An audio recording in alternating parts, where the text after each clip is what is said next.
जो सब्जेक्ट हम लोग यहाँ पे सेकेंड सेमेस्टर में पढ़ने वाले हैं, उस सब्जेक्ट का नाम है ऑर्गेनाइजेशनल बिहेवियर। ठीक है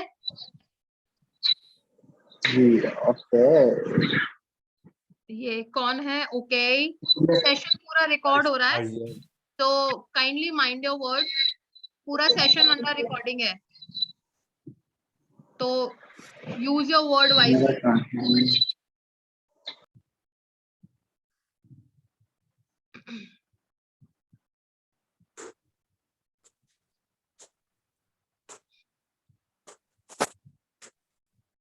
इस टाइमिंग में किसी और सब्जेक्ट की तो भी कोई क्लास नहीं थी ना? No ma'am. Okay, just 2 to 3 minutes और उसके बाद हम लोग एक पावर पॉइंट प्रेजेंटेशन के थ्रू समझेंगे कि क्या है ये सब्जेक्ट और इसके क्या क्या कंपोनेंट्स है।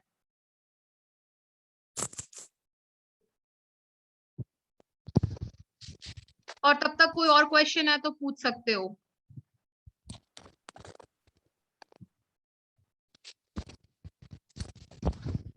मैडम हमारी क्लास कब तक ऐसी चलेंगी?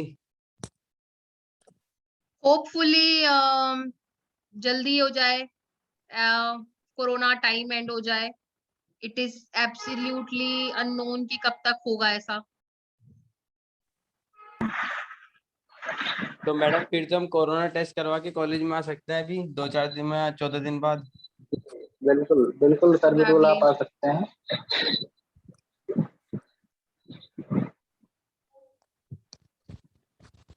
ओके क्या पता किसको कोरोना हो रहा हो तो। ये कौन है? SW5TA, अपनी वीडियो ऑन करो। कौन है ये?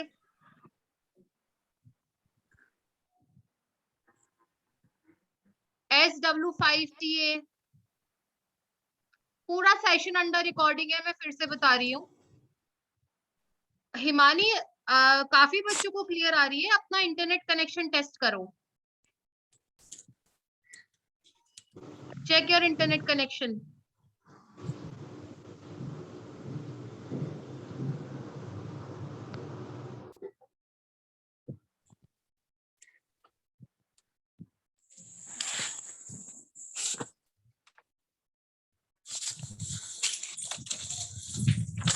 इतने खुश बच्चे, इतने खुश बच्चे एक दूसरे का फेसेस देख के।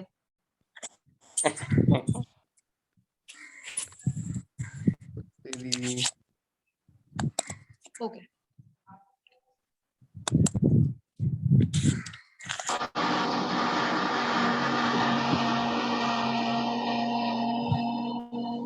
सबको विजिबल है? स्क्रीन पे क्या दिखाई दे रहा है? Yes ma'am. Yes ma'am.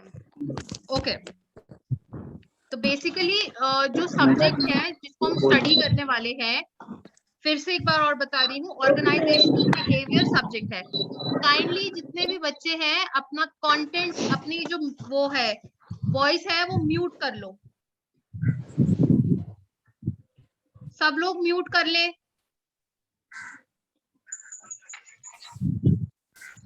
किसी को कोई क्वेश्चन होगा तो पूछ सकते हैं, ठीक है? तो ऑर्गेनाइजेशनल बिहेवियर बेसिकली एक सब्जेक्ट है जिसमें जो ऑर्गेनाइजेशन में लोग वर्क करते हैं, ठीक है, जो एक ऑर्गेनाइजेशन में लोग काम कर रहे होते हैं, उस ऑर्गेनाइजेशन में एक तो वो पर्सन इंडिविजुअल, मतलब कि वो अगर पर्सन अकेला है, ठीक है, अकेला मतलब जैसे आप अगर किसी कंपनी में काम कर रहे हैं और उस कंपनी में आपके अलावा 10 लोग और हैं, ठीक है, तो एक आप अकेले उस कंपनी के लिए किस तरीके से वैल्यूएबल है। उसके बाद अगर आप किसी टीम में काम कर रहे हैं, से फॉर एग्जांपल उस जो कंपनी है उसमें 11 लोग काम करते हैं और आपकी 5 लोगों की टीम है, ठीक है, तो उस 5 लोगों की टीम में आप एज अ टीम पर्सन कैसे काम करते हैं, और एंड में, अंत में पूरी ऑर्गेनाइजेशन के लिए आप कैसे काम करते हैं, ठीक है। एक ऑर्गेनाइजेशन में जो एक इंडिविजुअल है, इंडिविजुअल से मतलब आप लोग जो काम करते हैं वो इंडिविजुअली कितना इंपॉर्टेंट है, मतलब आपकी नेचर कैसी है, से आप बोलने में अच्छे हैं, आप प्रेजेंटेशन देने में अच्छे हैं, तो वो आपका इंडिविजुअल हुआ। ठीक है।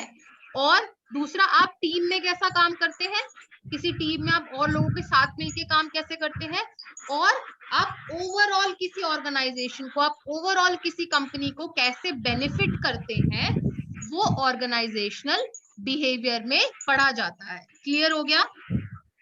ठीक है। बेसिकली आप अकेले, आप ग्रुप में, और आप एक पूरी कंपनी के लिए, आप एक पूरी ऑर्गेनाइजेशन के लिए कैसे इंपॉर्टेंट होते हैं, वो सब स्टडी करते हैं हम लोग ऑर्गेनाइजेशनल बिहेवियर के अंदर। ठीक है। अभी तक इसमें कोई क्वेरी किसी को? No ma'am. इजी, बहुत ही इजी थ्योरेटिकल कंसेप्ट है। ठीक है, कोई ज्यादा टफ नहीं है आप लोगों के लिए। अरे यार, kindly mute your audio.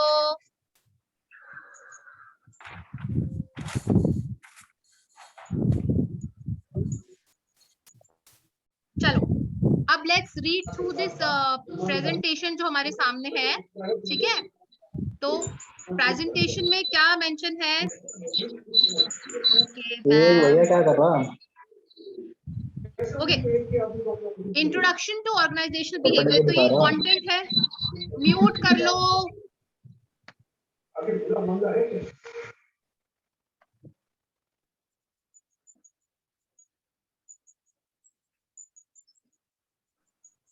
Okay, introduction. ठीक है, the study of organization and of collection of people within them together comprises the field of organizational behavior। पहला पॉइंट जो यहाँ पे लिखा हुआ है इंट्रोडक्शन में, the study of organizations and of collection of people, मतलब किसी भी संस्था, किसी भी ऑर्गेनाइजेशन में उसकी स्टडी करना, और उसके अंदर जो काम करते हैं लोग, the collection of people within them together comprises of field of organizational behaviour. एक कंपनी, एक ऑर्गेनाइजेशन और उसके अंदर काम करने वाले लोगों की जो स्टडी होती है, वो होता है ऑर्गेनाइजेशनल बिहेवियर। ठीक है, ऑर्गेनाइजेशनल बिहेवियर को शॉर्ट में ओबी भी कहा जाता है।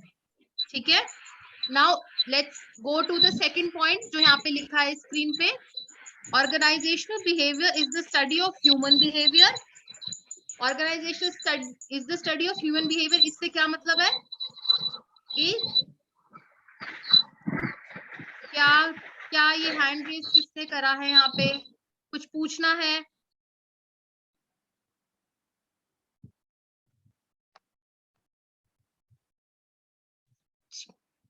ओके, सेकंड पॉइंट पे चलते हैं। Organizational behaviour is the study of human behaviour in the organizational setting. मतलब एक कंपनी के अंदर कोई भी ह्यूमन का, जो भी ह्यूमन, हम लोग जैसे जो लोग काम करते हैं, उसका स्टडी करना, और जो ह्यूमन और ऑर्गेनाइजेशन के बीच में इंटरफेस है कि मुझे मेरी कंपनी से कितना बेनिफिट मिलता है, हम लोग कितना हेल्दी एनवायरनमेंट में वर्क कर रहे हैं, ये सब किस में आता है? ऑर्गेनाइजेशनल बिहेवियर में आता है। Am I audible? मुझे चैट में बताओ।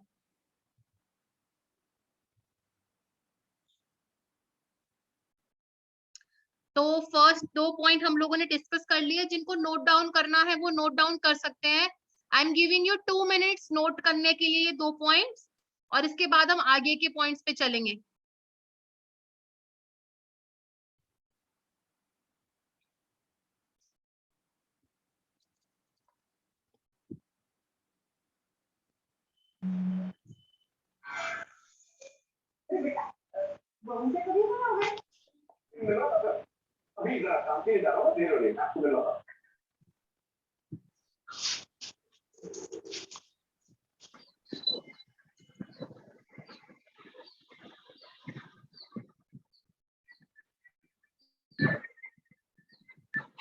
If you can see the screen.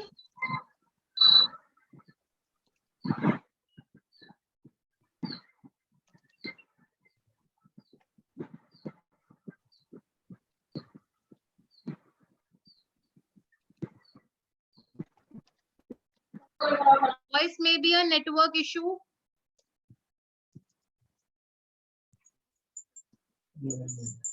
मैं पूरा सेशन रिकॉर्ड कर रही हूँ, जिनको प्रॉब्लम है मैं उनको बाद में पूरे सेशन की रिकॉर्डिंग भेज दूंगी।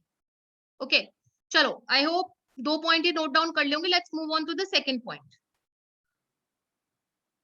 यानी कि फर्दर पॉइंट्स की तरफ चल रहे हैं हम लोग। अगेन ये दोबारा एक थर्ड पॉइंट में डेफिनेशन है, इसको भी एक बार पढ़ लेते हैं। Organizational behaviour is a field of study that investigates, investigate मतलब जांच पड़ताल करना, है ना। तो organizational behaviour is a field of study, study करने का एक जानकारी लेने का एक जरिया है, जिसमें हम क्या इन्वेस्टिगेट करते हैं, that investigates the impact that individual groups and the structure have on behaviour, यानी कि किसी के नेचर की, किसी के काम करने के नेचर, किसकी जैसी पर्सनैलिटी होती है। कोई जल्दी काम कर लेता है, कोई बहुत ही अच्छे तरीके से आराम आराम से काम करता है।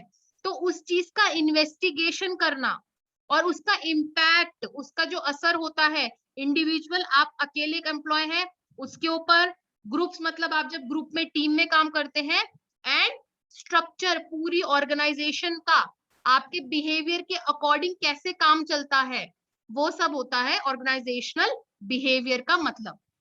ठीक है, इसकी सीधी सीधी एप्लीकेशन कहाँ है? इसकी सीधी सीधी एप्लीकेशन इस तरीके से है कि जब आप किसी कंपनी में काम करते हैं तो उस कंपनी में आप क्या काम करने के लिए सूटेबल हैं, आपकी पर्सनालिटी के हिसाब से, आपके काम करने के हिसाब से, वो सब ऑर्गेनाइजेशनल बिहेवियर की स्टडी के बेसिस पे डिपेंड करता है। ठीक है, आप जिस काम में अच्छे हैं आपको ऑर्गेनाइजेशनल बिहेवियर के बेसिस पे बताया जाएगा कि आप क्या काम करने के लिए अच्छे हैं, एप्ट हैं। ठीक है, ओके लेट्स मूव ऑन आगे। ठीक है, on the behaviour within the organization for the purpose of applying such knowledge towards improving organizational effectiveness. क्या मतलब है कि आपका नेचर, आपका जैसी पर्सनैलिटी है उसको उस जगह अप्लाई कराना जिससे कि जो भी संस्था है उसे फायदा हो, है ना, वो और भी अच्छे तरीके से जिस काम करने के लिए बनी हुई है वो काम अच्छे से कर पाए। ठीक है, तो एक बात इसमें ऑर्गेनाइजेशनल बिहेवियर में हमें बहुत ही अच्छे से समझ में आ गई है कि इस जगह पे, इस सब्जेक्ट में या फिर इस फील्ड में जो इंडिविजुअल है, जो आप अकेले हैं, आप किस तरीके से इम्पोर्टेंट है किसी भी संस्था को अच्छे से काम कराने के लिए, उसके बारे में स्टडी किया जाता है। ठीक है ना, आप कोडिंग में अच्छे हैं, आप एडिट्स में अच्छे हैं, जिस भी चीज में आप अच्छे हैं उसकी स्टडी करना और उसको ऐसी जगह अप्लाई करना कि किसी भी ऑर्गेनाइजेशन को उससे बेनिफिट हो, है ना। आपके टैलेंट को भी यूज करेगा और आपके टैलेंट के यूज से किसी भी ऑर्गेनाइजेशन को भी फायदा होगा। चलो अब और डिटेल में चलते हैं कि ये बेसिकली है क्या organization, what is organizational behaviour. कौन है भाई, who is this making noise? Mute कर ले भाई। जो भी है म्यूट कर लो, कोई क्वेश्चन है तो पूछ सकते हो, बाकी सब लोग म्यूट कर लें। कोई क्वेरी है तो आप लोग चैट में पूछ सकते हैं। I am checking chat. Yes ma'am. भाई यार सच पूरा है यार। तो भैया यार चुप हो जाओ भाई। ऑर्गेनाइजेशन आर सोशल सिस्टम, मतलब क्या है इस बात से कि जो एक ऑर्गेनाइजेशन होती है वो बेसिकली एक सोसाइटी को यूज करके ही तो बनी है ना। कल के दिन आप अपनी कंपनी ओपन कर लेंगे तो आप भी तो सोसाइटी का पार्ट होंगे, राइट। तो पहला पॉइंट, एंड उसके बाद क्या लाइन लिखा है कि organization is a combination of humanity and technology, है ना। टेक्नोलॉजी और ह्यूमंस को मिला के हम एक ऑर्गेनाइजेशन बनाते हैं, और जहां पे भी ह्यूमंस होते हैं वहां पे भी सोसाइटी होती है।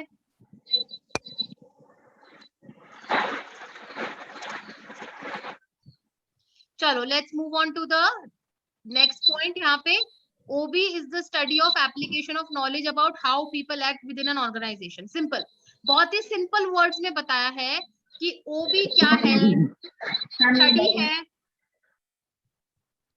OB is the study and application of knowledge। ठीक है, जैसे मुझे पता है कि इस क्लास में कुछ बच्चे शैतान हैं, तो इस क्लास की बेनिफिट के लिए मुझे उनके बिहेवियर को स्टडी करके उन्हें क्लास से बाहर निकाल देना चाहिए। That is organizational behaviour. ठीक है, कि क्लास के बेनिफिट के ma'am. लिए अगर कुछ बच्चों को क्लास से बाहर कर दिया जाए, that is organizational behaviour, right? कि स्टडी करें, जैसे कुछ Yes, बच्चों का ma'am. पढ़ने का बिल्कुल मन नहीं करता है, वो बस शोर मचाने आते हैं, तो for the benefit of ma'am. Class these kind of students should Yes, be ma'am. thrown out of the classroom. Yes, ma'am. चलो, last is human, it is a human tool for human benefit, मतलब इंसान की nature को study करता है और इंसान की नेचर को स्टडी करके ही बेनिफिट करने में हेल्प करता है।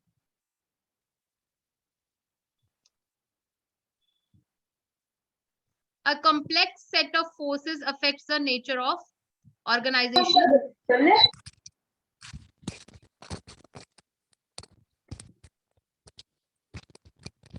Mute. Vivek, turn off your video. Nobody is interested in watching your room.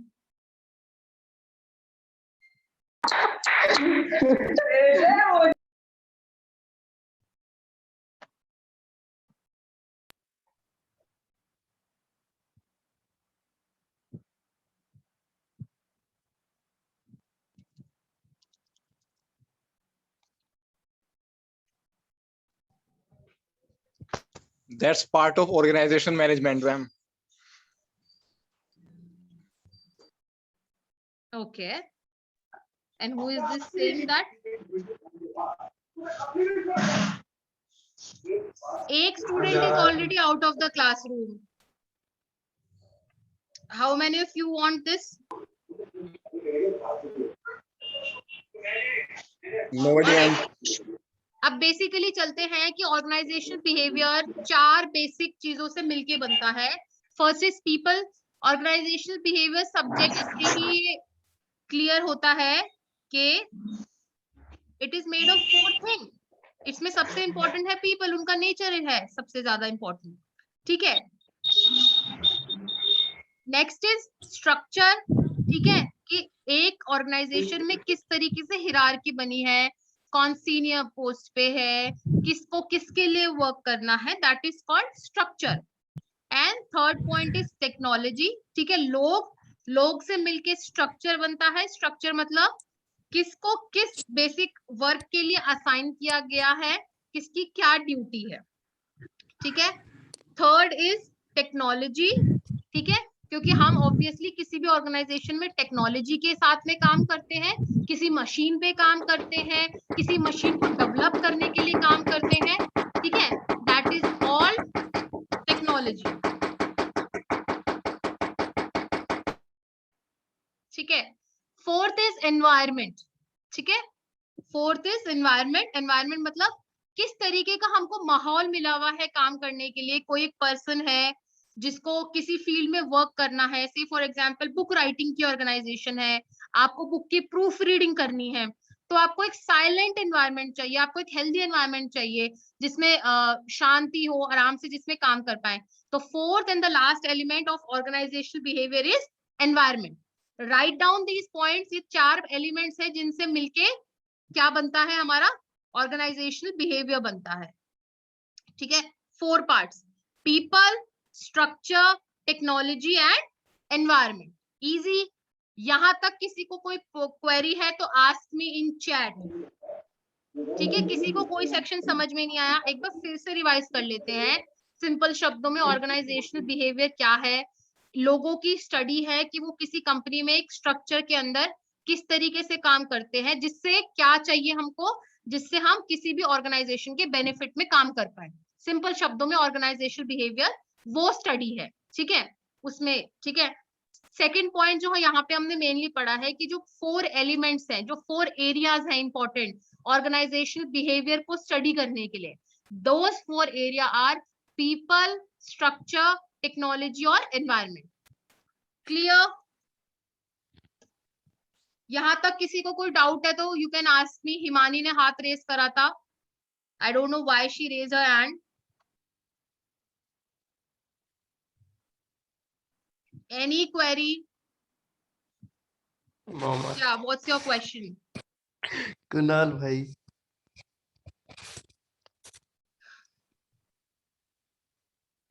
Okay, it's clear.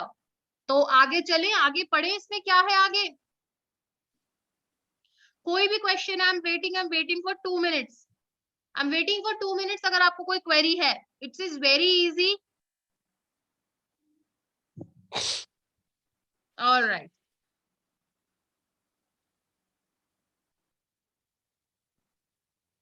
Designing कौन कर रखा है यहाँ पे? Who is doing this designs?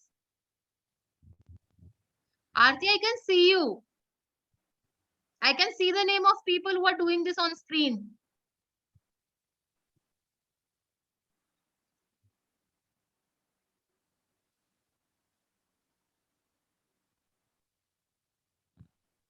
Okay, तो यहाँ पे ये एक स्ट्रक्चर बना रखा है कि एनवायरनमेंट से किस तरीके से फर्क पड़ता है। Kunal, I can see you are scribbling on the screen.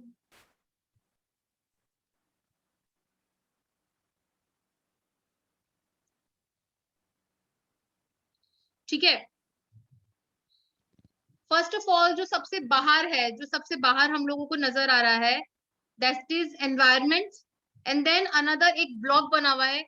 Kindly make this block in your notebook. I hope आप लोग सब नोटबुक लेके बैठे हुए होंगे, तो इस स्ट्रक्चर को नोटबुक में बना लो। Ekansh, I can see that. Ma'am ये हो क्या रहा है, कुछ पता ही नहीं चल रहा इसमें तो। हेलो तुम लोग ही कर रहे हो ये, अब मैम अपने आप ही चल रहा है तो तुम स्क्रीन पे क्यों चला रहे हो? अरे देखो, now Prachi has started this. Ma'am ऐसे तो कुछ ही पता नहीं चल रहा है, तो फोन ही अपने आप ही चल रहा। तुम अपना फोन साइड में करके रख दो, तुम्हें जो स्क्रीन पे दिखाई दे रहा है ना, बस उस पे ध्यान दे दो। ऑलराइट। ठीक है, अपना फोन आराम से एक जगह टिका के बैठ जाओ अपने नोटबुक के साथ में। Okay ma'am. ये डायग्राम सबने बना लिया? नो मैम अभी नहीं बनाया, एक मिनट। Yes ma'am. हो गया।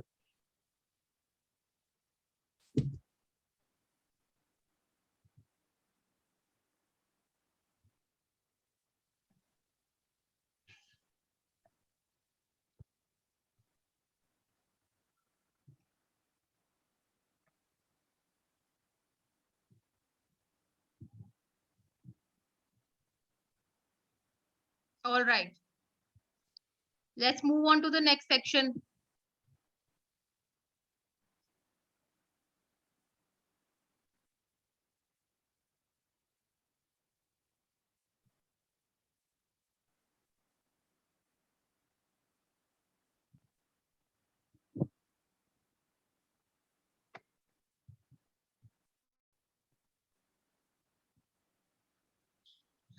बेसिकली ये बताया है कि एक एनवायरनमेंट के एक ऑर्गेनाइजेशन के स्ट्रक्चर पे किस तरीके से वो इंटरकनेक्टेड है। तो ऊपर नीचे अगर आप लोग देख रहे हैं तो एनवायरनमेंट बना हुआ है, और अंदर जो ब्लॉक है पहले उसमें क्या है, सबसे नीचे चलते हैं ऑर्गेनाइजेशन। द ऑर्गेनाइजेशन मतलब कि कोई कंपनी है ये, ठीक है।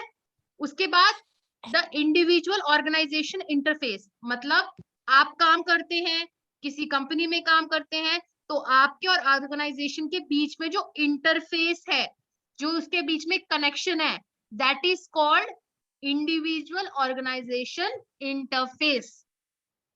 ठीक है। And the third part is जो सबसे ऊपर लिखा हुआ है, that is human behaviour in organizational setting. ठीक है। तो इस तरीके का ऑर्गेनाइजेशनल बिहेवियर होता है कि सबसे नीचे लेवल पे हमारे पास ऑर्गेनाइजेशन है, उसके बाद सबसे ऊपर लेवल पे ह्यूमन बिहेवियर है, यानी कि इस सब्जेक्ट के अंडर सबसे ज्यादा इंपॉर्टेंस दी जाती है इंडिविजुअल को। ठीक है, कि आप कितने इंपॉर्टेंट है किसी भी कंपनी के लिए, that is what is paid attention on. ठीक है, चलो आगे चलते हैं। ठीक है, तो ऑर्गेनाइजेशनल बिहेवियर किस तरीके की फील्ड है, किस तरीके की फील्ड है जिसमें हम स्टडी करते हैं। तो इसमें पहला पॉइंट क्या लिखा है कि it is a field of study not a discipline, मतलब इसमें कोई फिक्स रूल नहीं है, इसमें हम स्टडी करते हैं। बच्चे शैतान हैं तो उनको उसी तरीके से टैकल करो। अगर कोई ऑर्गेनाइजेशन में किसी में कोई एम्प्लॉय है जिसका काम करने का मन नहीं करता है, तो उसका किस चीज में मन लगता है उस चीज में उसको इन्वॉल्व करो। तो ये स्टडी है, ये रूल नहीं है, मतलब तुम्हें करना ही पड़ेगा, ऐसा कुछ नहीं होता। It is not strict, it is very lenient in its nature. ठीक है,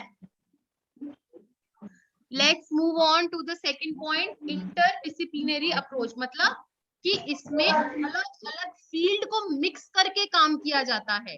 ठीक है, इसके अंदर साइकोलॉजी भी इन्वॉल्व है, इसके अंदर ह्यूमन नेचर भी इन्वॉल्व है। ठीक है, किसी की साइकोलॉजी समझना, किसी को गुस्सा बहुत आता है, किसी को गुस्सा नहीं आता है, कोई काम बहुत ही क्विकली कर लेता है, कोई काम बहुत ही एफिशिएंटली कर लेता है। This is all studied in OB. ठीक है, और इसका जो सेकंड लास्ट पॉइंट है वो सबसे ज्यादा इंपॉर्टेंट है, it is oriented towards organisational objective. मतलब हम ये पूरी स्टडी ह्यूमन नेचर की स्टडी केवल करते ही इसलिए है कि हमारा जो संस्था है, हम उसे उसके जो भी एम है उसको अचीव करना चाहते हैं, इसीलिए हम लोग ये एक स्टडी करते हैं। ठीक है, यहां तक सबको क्लियर? मैम ये वाला बता दो। हाँ ये वाला। मैं एक बार ये पूरे एक ऑप्टिमिस्टिक, बार ये पॉइंट शॉर्ट में समझा दीजिए। कौन सा वाला पॉइंट? मैम ये मतलब जितने पॉइंट है एक बार ये मतलब शॉर्ट ओके, में समझा ठीक है दीजिए। ठीक है, ओके, ये पॉइंट एक एक बार फिर से समझा रही हूँ। पहली बार, ये एक फील्ड ऑफ स्टडी है, ये डिसिप्लिन नहीं है, इसमें स्ट्रिक्ट रूल नहीं है। ठीक है, ये हमने डिस्कस कर लिया। दूसरा, इट इज इंटर डिसिप्लिनरी, मतलब ये अलग अलग फील्ड को मिक्स करके चलता है। It is a mixture of different fields. ठीक है, ठीक है, मैंने जिसमें बताया इसमें साइकोलॉजी भी है, इसमें ह्यूमन बिहेवियर की स्टडी भी है, everything is included in it. ठीक है, केवल एक फील्ड के ऊपर काम नहीं करता। Okay, third point is it is an applied science. Applied science का मतलब क्या होता है? मैंने स्टडी कर लिया, मैंने 10 अपनी कंपनी के 10 लोग बिठा के देख लिए, वो खुश नहीं है ना, हमने कोई नई मशीन ला के रखी थी, वो खुश नहीं है, उस मशीन के साथ ढंग से काम नहीं कर पा रहे, तो अब हम उनके ऊपर स्टडी करके एक नया सोल्यूशन अप्लाई करेंगे, है ना। It is, that is why it is called applied science. हमने कुछ इंट्रोड्यूस करा, उसकी नेचर को स्टडी करा, और उसके नेचर के हिसाब से हमने आपने आगे के डिसीजंस लिए, that is called applied science. ठीक है, it is normative and value centred. Normative मतलब ऐसा नहीं होगा कि हर एक इंडिविजुअल की एक एक चीज पे बिल्कुल ध्यान दिया जाएगा, ठीक है, एकदम डिटेल में पढ़ा जाएगा। इट इज जनरल, मतलब जो सबके लिए एक बेनिफिशियल सेक्टर में आता है। ठीक है, वैल्यू, जो एक वैल्यू आपको रिटर्न में दे। नॉर्मेलिटिव का मतलब होता है जब हम सबकी हर एक चीज पे ध्यान ना देते हुए एक ऐसी कॉमन चीज निकाल के लेके आते हैं जो या तो बेनिफिशियल हो या हार्मफुल हो, that is called normal value, normative value. For example, अगर एक क्लास में 100 बच्चे हैं जिसमें मैक्सिमम बच्चों के मार्क्स 45 आए हैं आउट ऑफ 100, लेकिन कुछ बच्चों के 95 मार्क्स भी आए हैं और कुछ बच्चों के 10 मार्क्स भी आए हैं, तो नॉर्मेलिटिव स्कोर का मतलब क्या हुआ कि मैक्सिमम बच्चों के स्कोर क्या है, नॉर्मल वैल्यू में 45 हो गए, दैट इज कॉल्ड नॉर्मेलिटिव। ठीक है, it is humanistic and optimistic. Humanities मतलब इसमें इंसानियत इन्वॉल्व होती है। मैं मान लो कि कोई बीमार है तो उसको लेके हम लोग ह्यूमेन होंगे, हम लोग दयावान होंगे, तो दैट जो ओबी है वो कैसा अप्रोच है? Humanistic and optimistic. ऑप्टिमिस्टिक का मतलब होता है पॉजिटिव सोच रखना, है ना।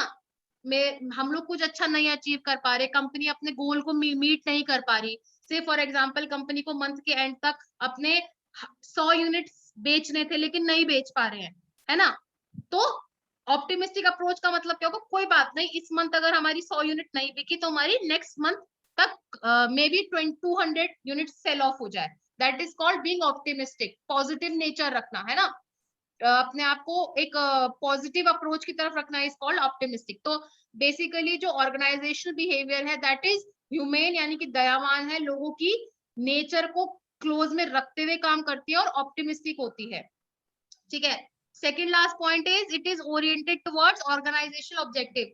ये पार्ट हमने पहले भी डिस्कस किया था कि ये जो ऑर्गेनाइजेशनल बिहेवियर है ये बेसिकली मेनली इसलिए अप्लाई हुआ या इसलिए काम में आया कि हम जो भी हमारी कंपनी है वो क्या काम, क्या ऑब्जेक्टिव, क्या उसके एम है, उसे अचीव कराने के लिए ही तो इतनी स्टडी कर रही है।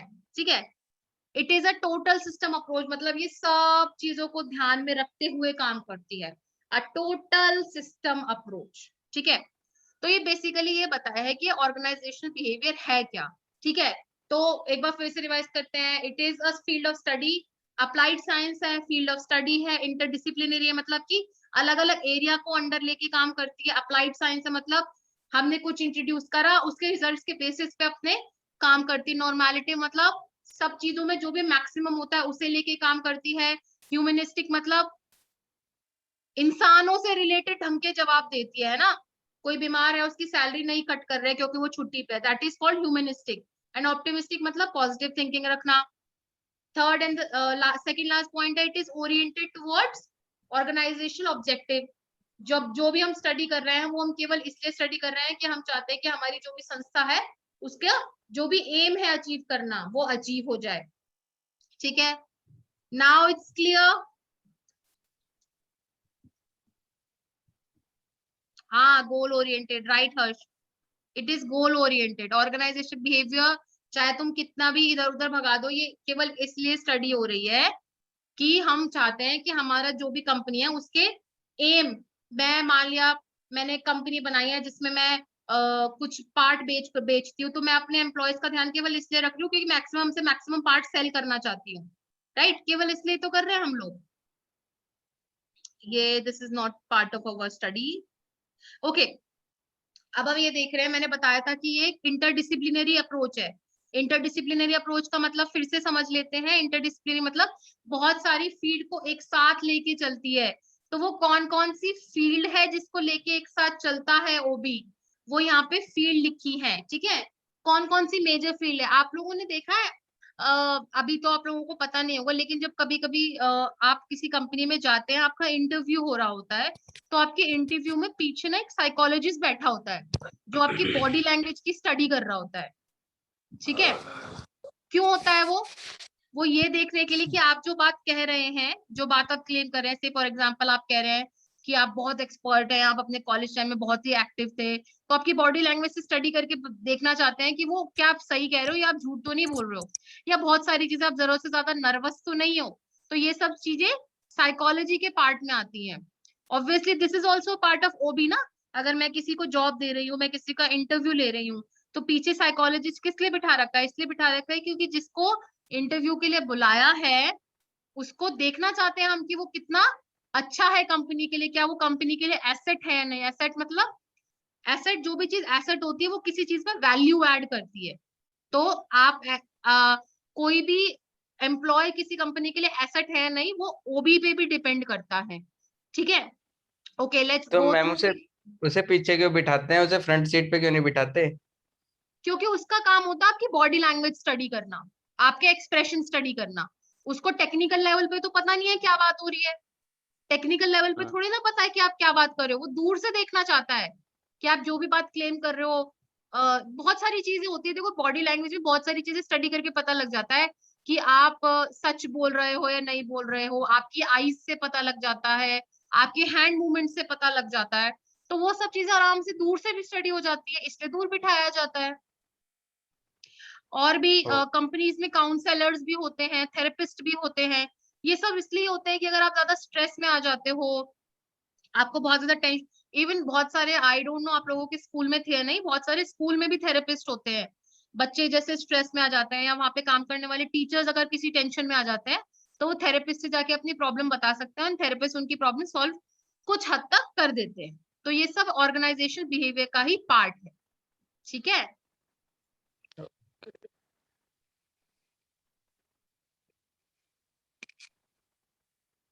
हाँ, your activity shows majority of the things about you, is right. Harsh ने जो लिखा है कि जो आपकी एक्टिविटी होती है वो आपको बता देता है। खैर एनीवे लेट्स मूव ऑन कि कौन कौन सी फील्ड से लेके बना है, और उसके बाद हम फिर से एक क्वेरी सेशन लेंगे। अगर किसी को कोई क्वेश्चन पूछना है तो वो अनम्यूट करके पूछ सकता है। ठीक है, फर्स्ट पार्ट इज ओबी में क्या क्या है। डिसिप्लिन, यहाँ पे डिसिप्लिन का मतलब है फील्ड। ठीक है, डिसिप्लिन टू द फील्ड। ठीक है, फर्स्ट इज साइकोलॉजी। साइकोलॉजी का मतलब क्या है? How individual behave in response to a stimulus. How individual behave मतलब मान लिया अभी आपको कांटा चुभ जाए, तो कांटा चुभना इज स्टिमुलस। तो कांटा चुभेगा तो आप कैसे बिहेव करोगे? कांटे से बच के निकालोगे ना कांटे को एकदम से, दैट इज योर रेस्पॉन्स। ठीक है, तो कांटा चुभा वो स्टिमुलस है। कांटा चुभ के आप अचानक से दूर हाथ हटा के कांटे को निकालोगे, दैट इज योर रेस्पॉन्स। कांटा चुभना इज स्टिमुलस। बहुत ज्यादा सर्दी हो रही है, तो बहुत ज्यादा सर्दी होना इज स्टिमुलस। सर्दी होने पे आप स्वेटर्स पहनेंगे, वुलन्स पहनेंगे, दैट इज योर रेस्पॉन्स। तो ऐसे ही बिहेवियर में आपको कोई इरिटेट कर रहा है बहुत ज्यादा, तो इरिटेट करना है स्टिमुलस। आप उस इरिटेशन को बेसिस पे क्या रेस्पॉन्स दोगे, दैट इज योर रेस्पॉन्स। तो जो भी हम कोई चीज किसी को देते हैं, जब कोई चीज एकदम से चेंज होती है, उसे स्टिमुलस कहा जाता है। और उस स्टिमुलस के बेसिस पे आप जो एक्शन करते हैं उसके आंसर में, that is called your response. और इसी चीज की स्टडी को क्या कहा जाता है? साइकोलॉजी कहा जाता है। ठीक है, मैंने आपसे एक क्वेश्चन किया, तो मेरा क्वेश्चन आपके लिए स्टिमुलस है, आप उसका जवाब कैसे देते हैं, दैट इज योर रेस्पॉन्स। ठीक है, इसी चीज की स्टडी होती है साइकोलॉजी।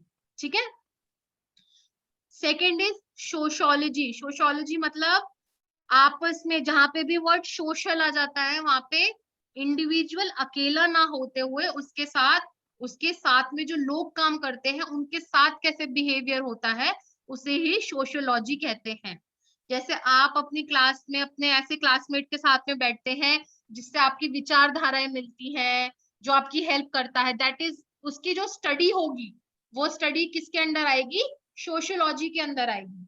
तो आपको ये समझ में आ रहा होगा कि साइकोलॉजी अकेले इंसान के नेचर के ऊपर पढ़ी जा रही है, सोशियोलॉजी एक इंसान ग्रुप में कैसे काम करता है, टीम में कैसे काम करता है, उसके ऊपर स्टडी हो रही है।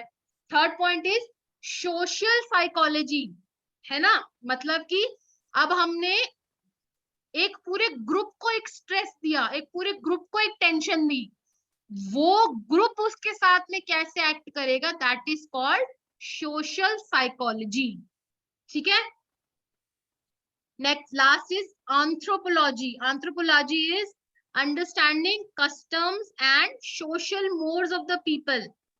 ठीक है, anthropology मतलब मैं किस कम्युनिटी से बिलोंग करती हूँ, मेरे को दिवाली की छुट्टी चाहिए या नहीं चाहिए, चाहिए ना, है ना। तो understanding the community of an organization and working according to it is called anthropology. ठीक है, ऑलराइट, मेरा कस्टम ट्रेडिशन क्या है, मैं अपनी कम्युनिटी के अकॉर्डिंग किस हिसाब से ड्रेसअप होंगी। ठीक है, तो उस चीज का अफेक्ट किसी इंडिविजुअल पे या किसी ग्रुप पे क्या होगा, दैट इज उसकी स्टडी को बोलते हैं एंथ्रोपोलॉजी। ठीक है, आई गेस यहाँ तक सबको क्लियर होगा। किसी को कोई डाउट है तो पूछ सकते हैं।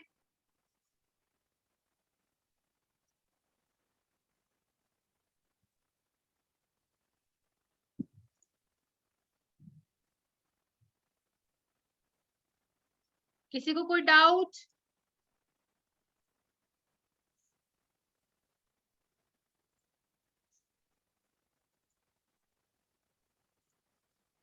थ्री पॉइंट मैम,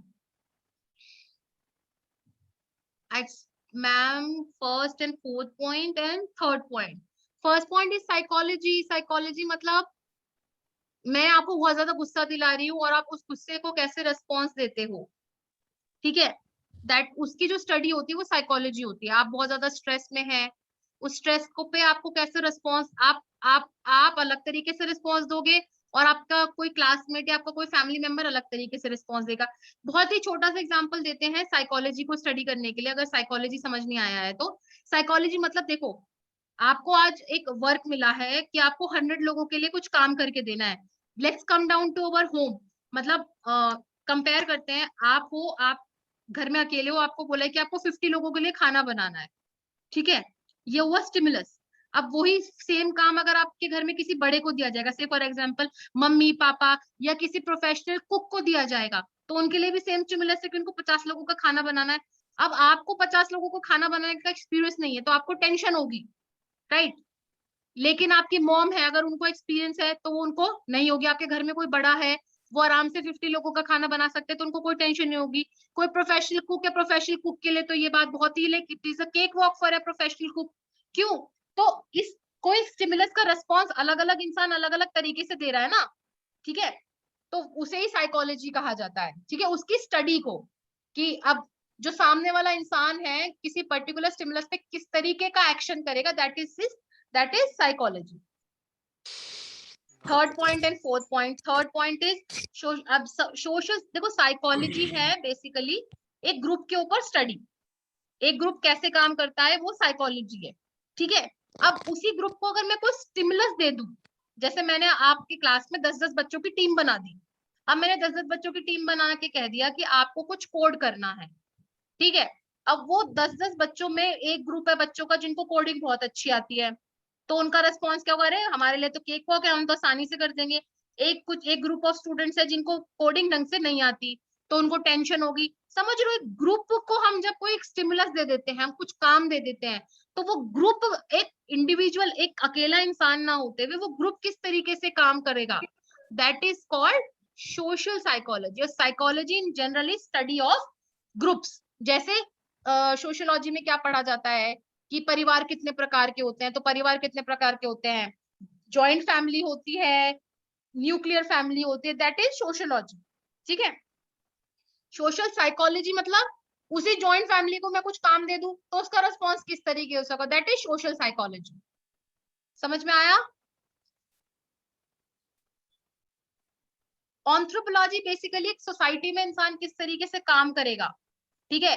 से for example I belong to Muslim community, अगर मैं मुस्लिम कम्युनिटी को बिलोंग करती हूँ और मेरे लिए कंपलसरी है कि मैं अपना हेड कवर करके जाऊंगी अपने वर्क प्लेस पे, तो उसकी स्टडी मेरी कंपनी मेरे को रोक नहीं सकती, क्योंकि it is part of my community, मेरी कम्युनिटी का पार्ट है, मेरे रिलीजन का पार्ट है, जिस चीज का, जिस फेथ का, जिस बिलीफ को मैं फॉलो करती हूँ उसका पार्ट है, तो उसकी स्टडी, उसके अकॉर्डिंगली वर्क करना, उसकी स्टडी करना इज एंथ्रोपोलॉजी। किसी कम्युनिटी के अकॉर्डिंग काम करना, से फॉर एग्जांपल नवरात्रे चल रहे हैं, तो नवरात्रे चल रहे हैं तो मुझे थोड़ा सा एक्स्ट्रा टाइम ऑफ चाहिए पूजा करने के लिए या वट एवर, तो ये जनरल एग्जाम्पल मैं बता रही हूँ कि जिसके मिक्सचर से, तो अगर हमारी कंपनी इन 4 फील्ड को ढंग से, मतलब जो ऑर्गेनाइजेशन बिहेवियर है बेसिकली वो इन 4 मेजर डिसिप्लिन को के छोटे छोटे पार्ट को लेके एक साथ काम कर रही है, ठीक है। क्लियर हो गया? इजी। तो एक बार फिर से रिवाइज कर लेते हैं, आज की क्लास में हमने बेसिकली स्टडी किया क्या है। हम अपनी जो नेक्स्ट क्लास होगी उसमें फर्दर इसी पावर पॉइंट प्रेजेंटेशन को यूज करते हुए समझेंगे।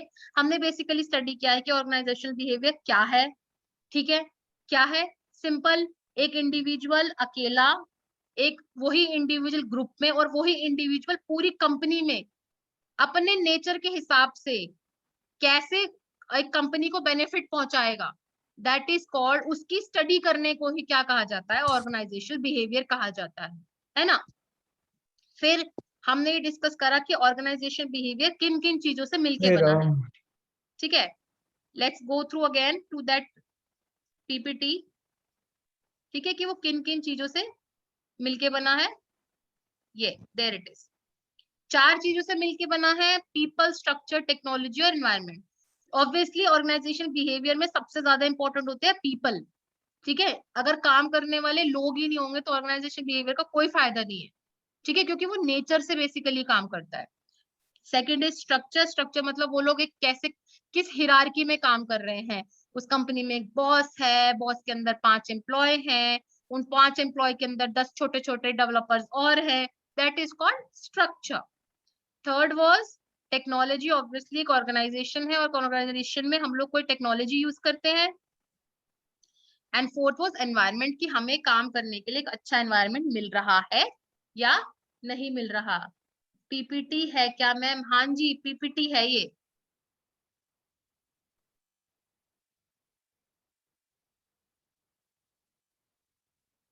लास्ट वाज कि वो कितनी अलग अलग फील्ड से मिलके बना है, वो कौन कौन सी फील्ड है जिससे मिलके एक्सक्यूज मी ऑर्गेनाइजेशनल बिहेवियर बना है। सो दैट्स ऑल आज की क्लास के लिए, आज की क्लास के लिए काफी है आप लोगों के लिए। आई होप आप लोगों ने इम्पोर्टेंट पॉइंट्स नोट डाउन कर लिए होंगे। ऑल्सो इस क्लासरूम की हमारे पास रिकॉर्डिंग है। अगर किसी बच्चे को वॉइस में कुछ इशू हो रहा था then they can ask for the recording. So all right, I guess काफी था। अगर किसी को कुछ और पूछना है तो पूछ सकते हैं। I am waiting for queries. Ma'am आप फंडामेंटल से सब्जेक्ट कैसे पढ़ाने लगे? क्योंकि फंडामेंटल का एग्जाम आप दे चुके हैं ना।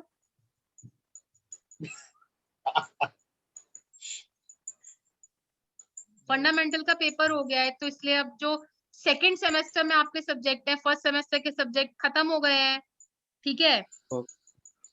तो सेकंड सेमेस्टर के जो सब्जेक्ट हैं उसी की स्टडी चल रही है, तो ऑब्वियसली ये और सब्जेक्ट मैम पढ़ाया जाएगा। सी प्रोग्रामिंग